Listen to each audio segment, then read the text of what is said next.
Welcome back to Coffee and Conversation. And it really is coffee today. I know for a long time, no coffee. It was everything from soda to flavored water to something that wasn't hot. But now that the weather is changing and it's getting a bit chilly, yeah, the coffee's come back into my life. Audie, the bad cat, is in the kitchen. He's waiting for me to go back in there and give him more treats. Now, he doesn't need more treats. He just got treats. I just left the kitchen after having given him plenty of treats, but he would like more. So he's in there sort of glaring at me like, what happened to my treats? I was getting treats and I would like to continue to get treats. So we'll see if he decides he's going to come out and be sociable. If he thinks there's a treat in it for him, he probably will.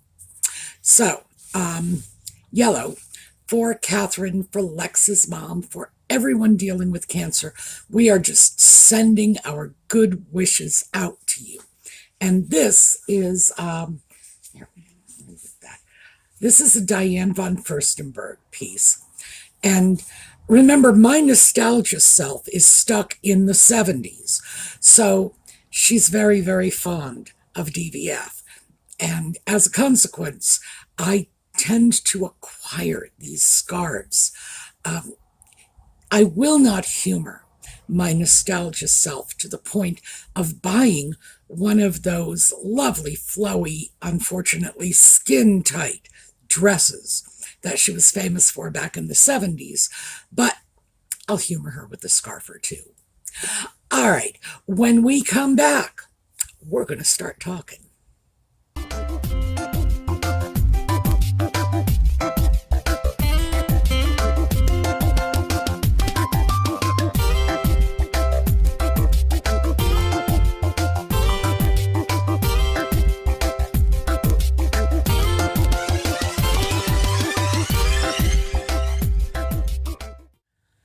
So let me start by introducing you to Charity. Now, Charity is the marketing manager at the physical therapy center I go to.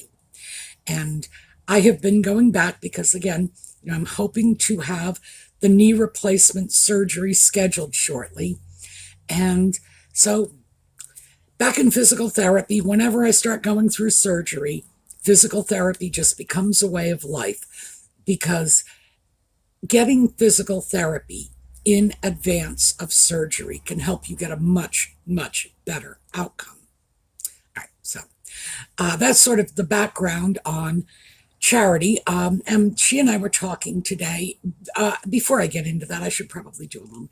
Charity she's very aptly named. I always say that, the aptly named Charity. She is one of those just kind people. And we all know they're out there somewhere. Most of us do not have the good fortune to cross paths with them. But Charity is a devoted Christian without being in your face or preachy about it. In other words, she's one of those Christians who walks the talk. And she doesn't need to flaunt it or shove it in your face. All you have to do is watch her for a little while, and you realize this is what a Christian's supposed to be. And she was my bright ray of sunshine during the pandemic. I was, again, physical therapy in the pandemic, and I said to her one day, the thing that is really starting to get to me is you don't touch people. We don't even get physically close to people anymore. It's like we're all walking around in our little COVID crazy bubbles, and I'm starting to miss it. And it's really odd because, I'm not like a hugger. That's not who I am, going around hugging people. I'm from Boston. We don't do that in Boston. And Charity just reached over, gave me a big hug. And in that instant, I thought, hey, there's a light at the end of the tunnel. So Charity was sort of my beacon of sunshine during that very, very dark time. And she will always be special to me because of that. So anyway, I'm in physical therapy, and there's Charity, and she was wearing my favorite sweater of hers because I love the way the orange stripe across that sweater brings out the coloring in her face. I just think it really, really suits her. And so we started talking about all kinds of things, clothing and, well, a lot about clothing.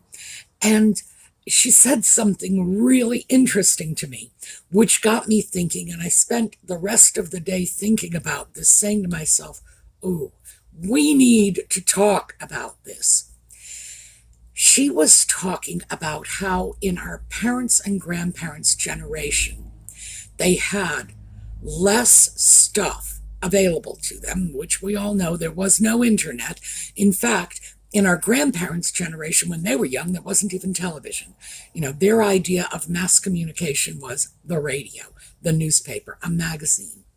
So they had less stuff available to them for a wide variety of reasons, because it wasn't just the lack of awareness because of no mass communication options, well, not the kind we have today, but they were born into economic hard times, in the Depression, in the war, in post-war rationing. So, yeah, they had less stuff. But as Charity rightly pointed out, it suited them better. Their clothing fit them better.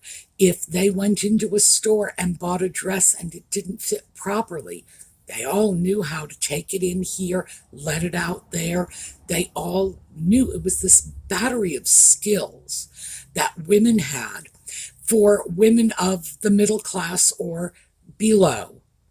It was their own sewing machine or their own needle and thread. For upper class women, it was definitely, their seamstress or dressmaker.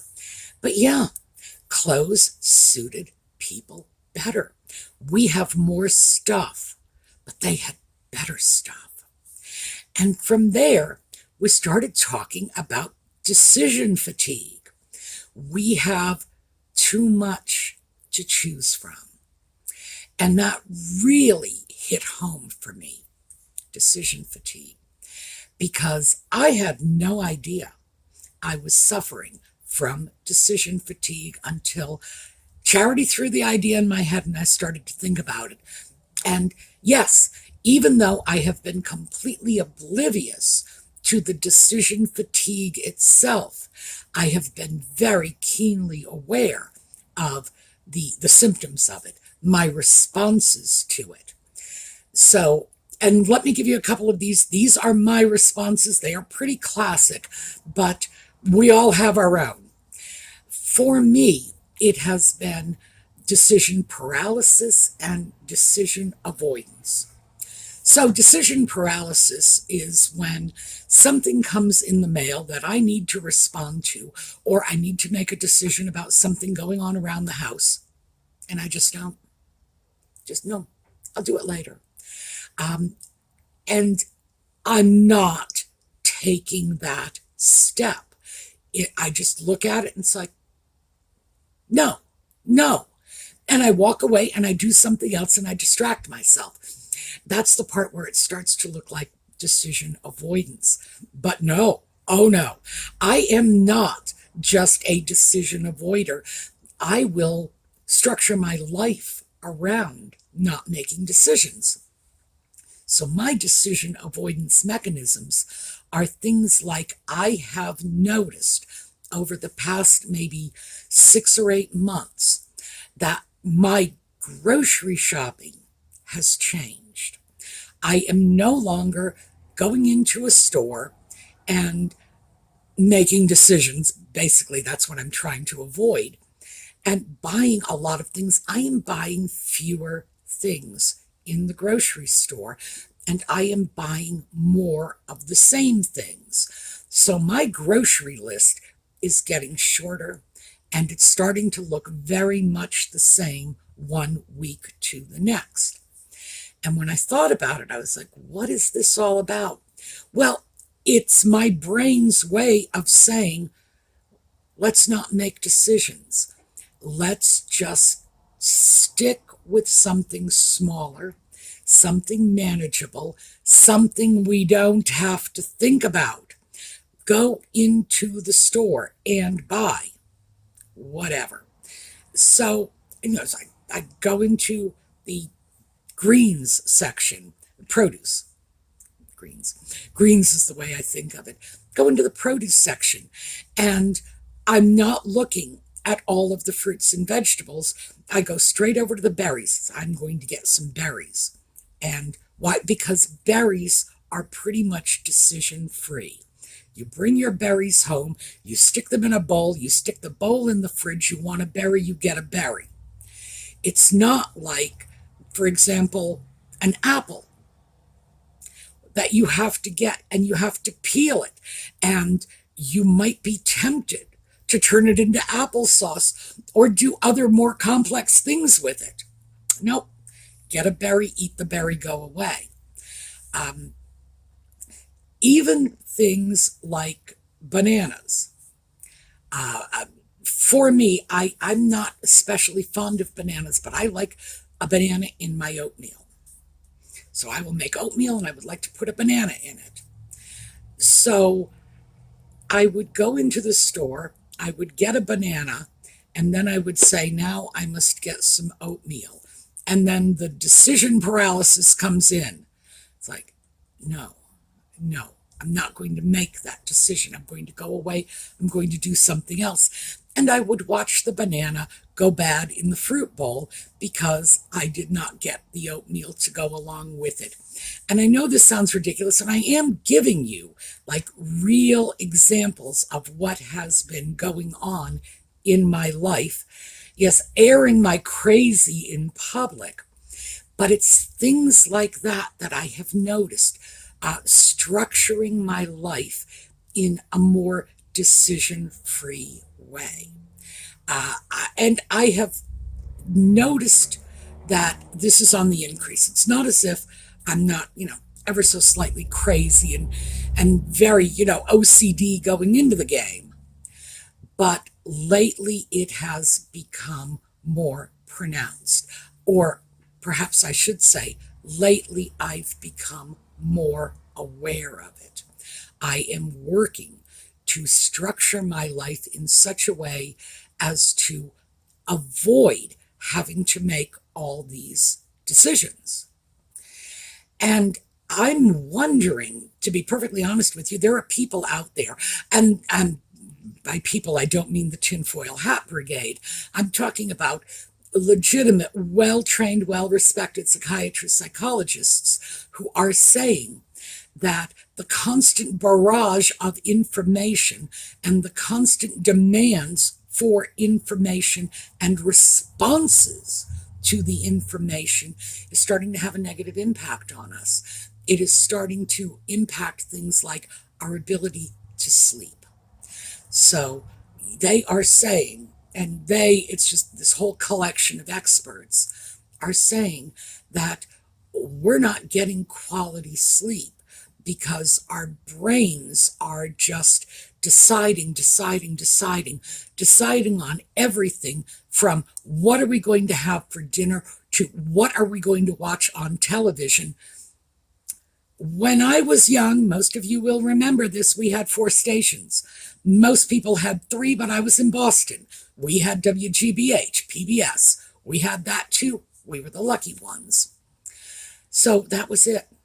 We had the 3 regular networks and 1 public broadcast. Now, you turn on your television and you can get 100 sports channels. If you like roller derby, you can get 30 roller derby programs. If you like rom-coms, you flip over to what is it, the Hallmark Channel? Nothing but rom-coms all day long, every day. And you have so many choices. And I don't think most of us are keenly aware of just how many choices we are forced to make. And that engages your brain, even if you think it doesn't. The very act of going into a grocery store And because I don't have a television, for me, it's, that decision fatigue comes at the grocery store. Just going into the grocery store, you walk in and thousands, perhaps even hundreds of thousands of products are there competing for your attention. So I went into the store today, got Audie cat treats because, hey, I was in a store. Of course, I'm going to buy the cat some treats.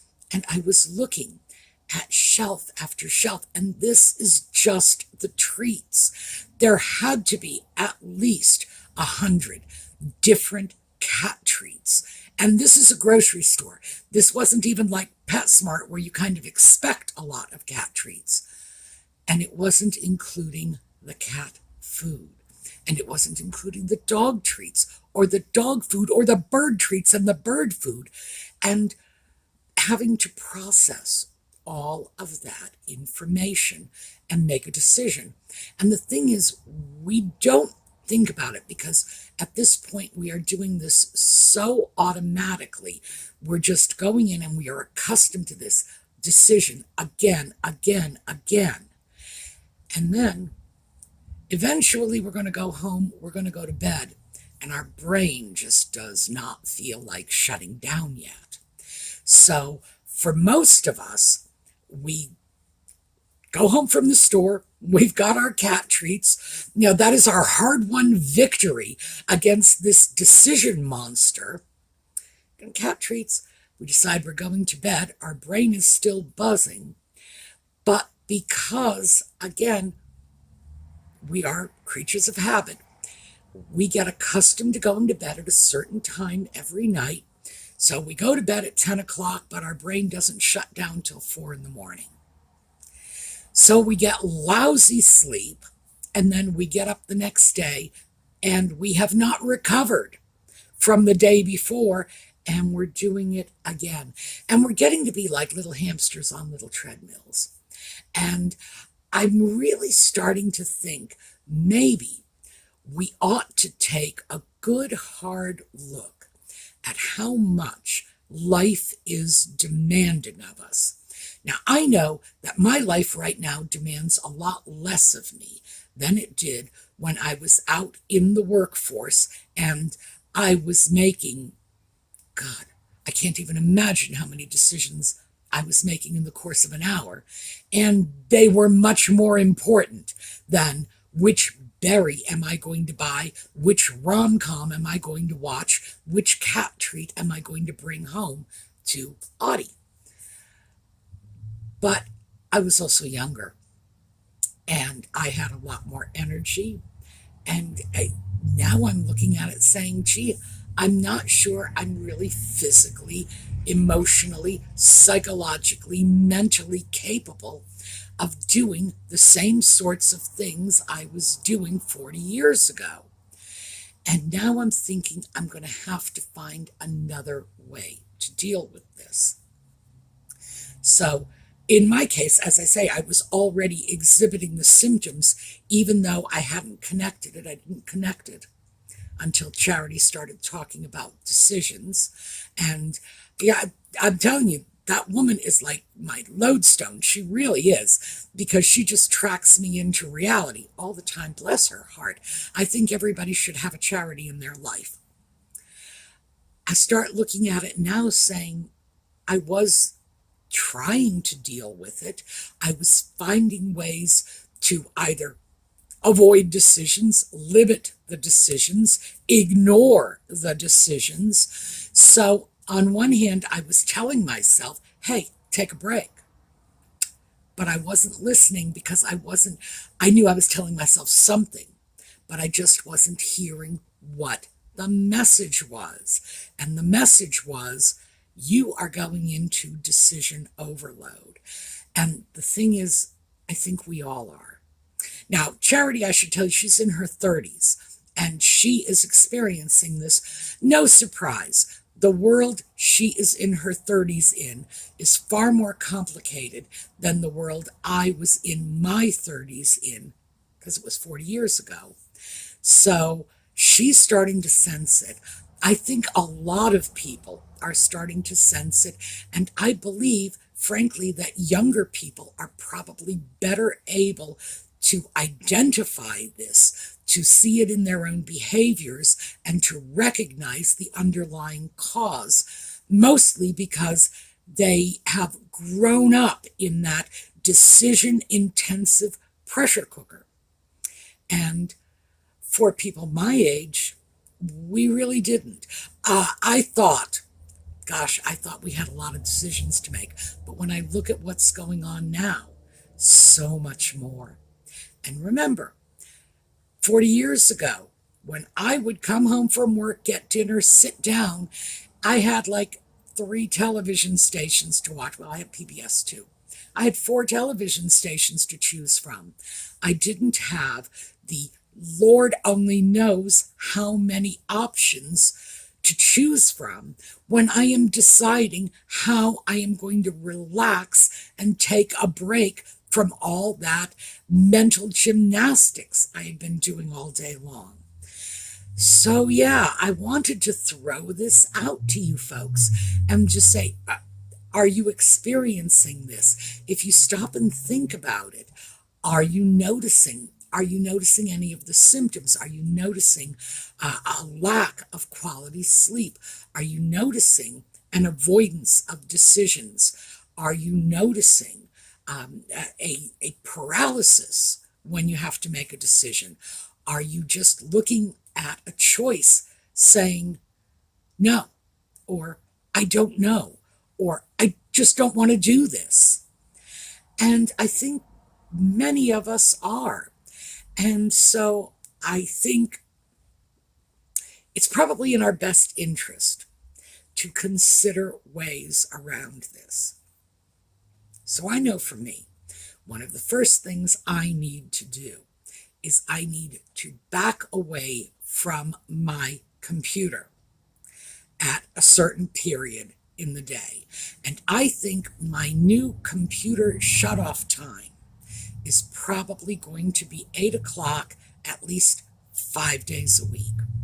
I have videos that post at 8 o'clock 2 days a week, so I'm giving myself those 2 days so that I don't interrupt the video schedule. But I think the other 5 days, I'm going to back away from the computer at 8 o'clock. That's it. 8 o'clock rolls around, and I am going to find something reasonably relaxing to do between 8 p.m. and whatever time Audie tells me to go to bed. I was about to say whatever time I decide to go to bed. It's not how it works around here. It's whatever time Audie tells me to go to bed, because see, the good thing about having a cat is when they want to go to bed, they hop up into your lap, they snuggle you, and they start purring in your face. That's cat talk for it's bedtime, get a move on. So I do have a purring cat, which is a good sort of decelerant. And I think I'm going to try to use that a little more. But number one, I'm going to stop engaging my brain so actively shortly before I go to bed. I just have to pull the plug on that. I'm going to look at other things too. I am satisfied with this strange thing I've been doing with the grocery shopping, with limiting the grocery list, with buying fewer stuff, with going into the store week after week and buying the same thing. Not everybody can do that. I can, because I go through moods when I'm eating. It's like, I want nothing but this, I want nothing but that. So that's something that works for me. Not everybody's going to be able to do that, but I can limit my grocery shopping decisions. I also think I may need to limit the number of times I go out grocery shopping. Maybe if I take the grocery store out of my decision-making paradigm for a while. I can't take it out completely, but I can certainly take it out. I can take it down to 1 or 2 days a week. I do not need to be at a grocery store 3 days a week. I can eliminate 1, maybe 2 of those grocery shopping trips. And I should also say, one of the reasons I will go out frequently is because when you retire, it's a good idea to get out into the community, into the world, and stay engaged. And I have found grocery shopping to be a very low load, I thought, could be wrong about that, a very sort of low load way of engaging, of getting out of the house, getting up, getting dressed, going out, doing something, coming back. That discipline that you have automatically when you're working 5 days a week, it's been valuable to keep me tracked in. But it could be having costs in other areas. So this engagement that I'm thinking, oh yeah, well, I don't want to, be one of those people who retires and dies. Maybe this is not the best for me. Maybe what I really need to do is look at some other opportunities to get out, to go, to do things, and just engage with the world around me. Maybe grocery shopping was just too easy, too convenient, too brainless, too mindless, too, oh, it's there, I'll do that. Maybe I should put a little more pre-thought into other activities that in the end will be less overwhelming, because a grocery store is nothing but bright lights and bright colors and advertising and packaging and grabs for my attention. And maybe I would do better with a little less of that. So that's what I am playing with. And it all came from a conversation with Charity this morning. And as I say, this is my little bright ray of sunshine. And she, even when she doesn't intend to, she always seems to have a way of sort of tracking me in to where I need to be. And I'm thinking, I am somewhere I really don't need to be. I need to be getting out of this state of decision overload, of bombardment at every turn. And see, the thing is, because I don't have a television, I thought I was immune to that. I'm not seeing the advertisements. I'm not seeing the attention grabs. But still, I have the computer. I have YouTube. And seriously, who needs a TV when you've got YouTube? So I found substitutes for it that it's like just feeding junk food to my brain so that my brain is chewing on this stuff all the time. I need to find better ways to deal with this, because even though I was not consciously aware of it, I was rebelling against that decision overload. I was finding my own ways to limit it. Some of those were reasonably constructive, but things like decision paralysis, no, I'm not going to deal with that. That's not constructive. When something happens and you need to deal with it, you can't just shrug your shoulders and say, I'm not going to do that. So I need to find better ways to cope with this. And I wanted to throw this out to all of you. Are you feeling bombarded by the need to make decisions all the time? Are you having trouble getting quality sleep? Are you left getting up in the morning saying, I'm still tired, but I was in bed for 10 hours. What's this all about? Because I suspect many of us are in this situation, and it might behoove us to try to navigate our way out of it. Now, we can't drop out of society. No matter how pleasant that option might sound, we still have to interface with the greater world around us. But I think there are ways we can find to still remain actively engaged in the world and preserve a little bit of peace, a little bit of calm, a little bit of mental quiet, sort of decompression time and space for ourselves so that we're not overloaded, so that we're not gobbling in information and making choices over and over and over again faster than we can even count them, and to our detriment.